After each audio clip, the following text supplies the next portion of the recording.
Hello friends, welcome back to my another video. आज हम आपके लिए सूट की कटिंग लेकर आए हैं। आज हम आपको जो सूट की कटिंग सिखा रहे हैं उसे आप अच्छे से देखिएगा, बीच में से स्किप मत करिएगा, नहीं तो हम आपको जो मोस्ट पॉइंट बताएंगे वो आपको समझ में नहीं आएंगे। इम्पोर्टेंट पॉइंट बता रहे हैं। आज हम आपके सामने जिस सूट की कटिंग कर रहे हैं वो एक वर्क वाला सूट है। इसका गला ब्रॉड है, इसलिए हमें गले को एडजस्ट करके चलना है, तो हमें बीच में से 1 इंच का गला कम करना पड़ेगा। और अक्रॉस बैक इसका है 12 इंची का। अक्रॉस बैक का आधा लेंगे, आधा इसका 6 इंच हो गया। और आर्म होल की लंबाई हम लेंगे 6.25 पे। दोनों निशानों को सीधा करके हम मिला देंगे। 6.25 पे निशान लगाया है और इन दोनों निशानों को भी सीधा करके हम स्केल से सीधा कर लेंगे। इसकी ब्रेस्ट का निशान है 32.5 पे, तो फुल बस्ट हम 13.5 और शोल्डर टू वेस्ट का निशान भी हम 13.5 इंची पे लगाएंगे, क्योंकि 12.5 का निशान है तो आधा इंच बढ़ा के लगाएंगे। और स्लिट का निशान भी हम 18.5 पे लगाएंगे। इन सभी निशानों में आधा आधा इंच हमने प्लस किया हुआ है। वेस्ट का निशान हम लगाएंगे 7.5 इंची पे और सीट का निशान हम लगाएंगे 8.25 पे। 1.5 इंची के हम मार्जिन देंगे इसमें। ऐसे ही हम वेस्ट पे भी 2 इंची का मार्जिन देंगे। और इसमें बस्ट का निशान हम लेने के लिए, फुल बस्ट है इसका, शोल्डर टू बस्ट का निशान हम लगाएंगे 9 इंची पे, जिससे हम फुल बस्ट का निशान 8.5 पे देंगे। ऊपर से भी हम आर्म होल पे 8.5 इंची का निशान लेंगे। 8.5 से थोड़ा सा हम कम कर लेंगे और सभी निशानों को स्केल की हेल्प से हम सीधा कर लेंगे। ऊपर से फुल बस्ट का निशान पूरा नहीं लगाना चाहिए, एक दो पॉइंट कम करके लगाना चाहिए, नहीं तो आर्म होल में थोड़ा लूजिंग रहती है। और फ्रेंच कर्व की हेल्प से या हाथ से भी हम कर सकते हैं इसे। इन निशानों को सही सीधा कर लेंगे, जिससे कि उनमें नोक नहीं बनी रहे। ऐसे ही वेस्ट पर भी हम इन निशानों को गुलाई देकर बराबर कर लेंगे। सभी निशानों को सही करने के बाद हम इसमें आर्म होल की निशान लगाएंगे। आर्म होल को भी हम फ्रेंच कर्व की हेल्प से ही लगाएंगे। आप इसे स्केल से भी लगा सकते हैं। स्केल से आप लगाने के लिए इसे 1 इंची की दूरी पे निशान लगाइए और स्केल से सीधा करके इस गुलाई को मिला लीजिए। ऐसे ही हम फ्रेंच कर्व की हेल्प से ही फ्रंट के निशान भी लगाएंगे। फ्रंट कटिंग का निशान कई बार फ्रेंच कर्व से भी सही नहीं आता है, तो उसे हाथ से सही कर लेंगे। कम से कम इसमें आधे इंची की गैप होनी चाहिए। अब हम आर्म होल को नाप के देखेंगे। आर्म होल हमारा 7.25 पर आ रहा है, 7 इंची से 2 पॉइंट ज़्यादा, तो सही आ रहा है। आर्म होल हमारा 14 इंच है। अब हम नेक पे निशान बराबर से ले लेंगे। एम्ब्रॉयडरी हो रखी है, इसलिए हम थोड़ा सा दबाव में देने के लिए थोड़ा कपड़ा छोड़ के चलेंगे। और जो हमने 1 इंची पे निशान लगाया उसको ऐसे दबा लेंगे। इस पर हम सिलाई लगाएंगे, जिससे कि नेक बनाने में हमें दिक्कत नहीं आएगी। अब हम इसके सीट के निशान को नापेंगे, जो 10 इंची पर आया है। यही निशान हम नीचे जितनी इसकी लेंथ होगी उस पर लगा के स्केल से सीधा कर लेंगे। सारे निशानों को सीधा करने के बाद अब हम इसकी कटिंग स्टार्ट करेंगे। पहले हम इसके आर्म होल अक्रॉस बैक की कटिंग को करेंगे। ऊपर से सीधी कटिंग करने के बाद बैक के निशान पे कटिंग करेंगे और निशान से थोड़ा हम डाउन में ही कटिंग करेंगे, जिससे कि आर्म होल हमारा खिंचे नहीं। अब हम साइड के मार्जिन पे से इसकी कटिंग कर देंगे। कटिंग करने के लिए हमें थोड़ा आराम से करना चाहिए, जिससे कि हमारे कपड़े की कटिंग ख़राब नहीं हो। हमारी कैंची अटक गई है क्योंकि यहाँ पर कपड़े में स्टोन आ गया है। अब हमें पहले स्टोन निकालना होगा, तब हम इसकी कटिंग करेंगे।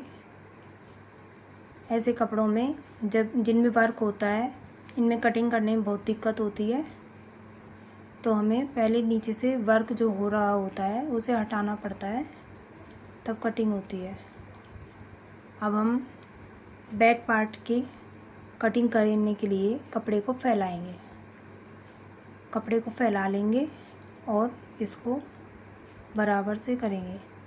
फ्रंट वाले पार्ट में हमें सीट का निशान हमारा 10 इंच पे था, तो हम इसको आधा या पौना इंच हम इसको बढ़ा कर ही लेंगे, जिससे कि कपड़ा हमारा अनइक्वल हो तो सही हो जाए।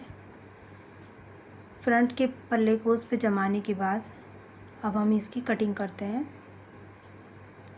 और बैक पार्ट पे के निशान पे से हम इसकी कटिंग कर लेंगे।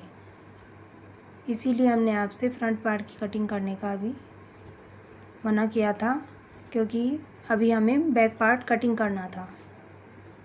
अब हम इसके आर्म होल को कटिंग करके सारी कटिंग को सीधा सीधा कर लेंगे।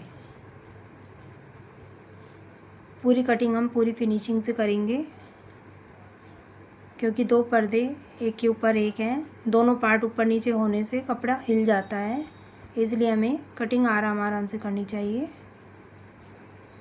और पूरे सूट की कटिंग करने के बाद हमें इसमें नॉचेस भी लगाने चाहिए, जिससे कि जब हम इसकी सिलाई करें तो कपड़ा ऊपर नीचे नहीं हो और सूट ऊपर नीचे नहीं हो जाए।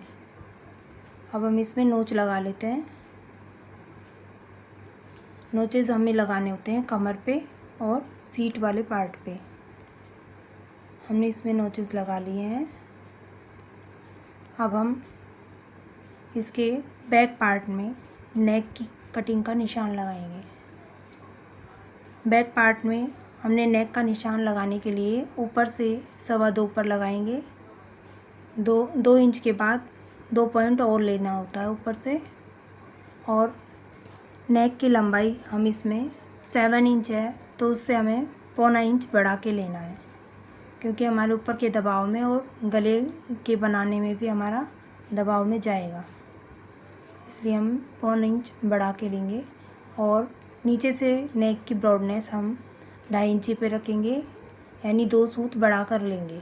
2 पॉइंट बढ़ा के लेने से नेक की ब्रॉडनेस ख़राब नहीं होती है और नेक ऐसा नहीं लगता है जैसे अंदर छोटा छोटा हो रहा है। अब हम इसकी स्केल से सीधा करके फ्रेंच कर्व की हेल्प से, चाहे आप हाथ से लगा लीजिए या फ्रेंच कर्व से लगा लीजिए, राउंड का निशान लगा लेंगे। अगर आपके पास फ्रेंच कर्व हो तो फ्रेंच कर्व से लगा लेना, नहीं तो आप हाथ से भी लगा सकते हो। और निशान लगाकर हम इसे फ्रंट पार्ट के आर्म होल की कटिंग करेंगे। इसके लिए हमें पहले इसके वर्क को सेट करना होगा। अब हमने इसको सेट कर लिया है। अब हम इसके फ्रंट पार्ट के आर्म होल की कटिंग करेंगे। वर्क वाले सूट्स में कपड़ा ऊपर नीचे हो जाता है, इसलिए बार बार सेट करके रखना पड़ता है। अब हमने फ्रंट के आर्म होल की कटिंग कर ली है। हमारे सूट की कटिंग कंप्लीट हो गई है। अभी हमें इसकी स्लीव्स की कटिंग करनी है। अब हम स्लीव्स के लिए डबल फोल्ड में कपड़ा बिछाएंगे। इसे हमने आगे की तरफ से फोल्ड में रखा है और स्लीव्स की लेंथ है हमारी 4 इंच की, तो हमने इसमें 1.5 इंच का कपड़ा बढ़ा कर लिया है। 1 इंच नीचे बढ़ाने के लिए और आधा इंच ऊपर के दबाव के लिए। अब हमने पीछे की गोलाई के लिए 2.25 इंच पर निशान लगाया है और स्केल से हमने इसे सीधा कर लिया है। अब हम इसमें इंच टेप से 7 इंच पे इसका आर्म होल नापेंगे। जितना इसका आर्म होल आया है उतना ही निशान हमें यहाँ लगाना है। हमारा आर्म होल 7 पे आया था, तो हम 7 पे ही लगाएंगे। अब हम इस निशान को स्केल से सीधा कर लेंगे।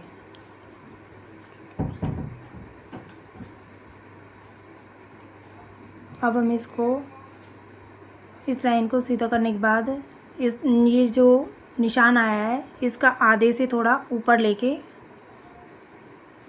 अब हम इसको गुलाई देंगे। गुलाई का निशान देने के बाद अब हम इसको अच्छे से नीचे से मिला लेंगे। अब हम इसमें फ्रंट के पार्ट की गोलाई का निशान भी लगाएंगे। फ्रंट पार्ट की गोलाई का निशान ऊपर से 1.5 इंच छोड़ के फिर लगाएंगे। फ्रंट के पार्ट में गोलाई हमें फ्रंट के पार्ट की गोलाई के लिए हमें आधा इंची का गैप रखना ज़रूरी होता है, इससे ज़्यादा नहीं रखना चाहिए। अगर ज़्यादा निशान लगाएंगे, हम ज़्यादा बड़ा कर देंगे इसको, तो हमारी स्लीव्स खींचने लगेगी। अब हम स्लीव्स की बॉटम का निशान लेंगे। स्लीव्स की बॉटम है इसमें 9.25 इंच। अब हम 9.25 का आधा कर लेंगे। 9.25 का आधा होगा 4.5 से थोड़ा सा ज़्यादा। अब हम 2 निशान लेंगे, एक 1 इंची की दूरी पे और एक नीचे, जिससे कि हमारे सिलाई के दबाव में जो कपड़ा आएगा उससे हमारा कपड़ा छोटा बड़ा नहीं होगा। अब हम इन दोनों निशानों को फ्रेंच कर्व की हेल्प से सीधा करेंगे। इसे आप फ्रेंच कर्व के बिना स्केल से भी कर सकते हो, पर सीधा निशान लेने से स्लीव्स में थोड़ी फिटिंग का निशान कम आता है, इसलिए हम फ्रेंच कर्व की हेल्प से इसको लगा रहे हैं। अब हम 2 इंची का मार्जिन इसमें निशान लगाएंगे, क्योंकि 2 इंच का मार्जिन ही हमने सूट में रखा है, तो इसमें भी हमें 2 इंच का मार्जिन ही देना होगा।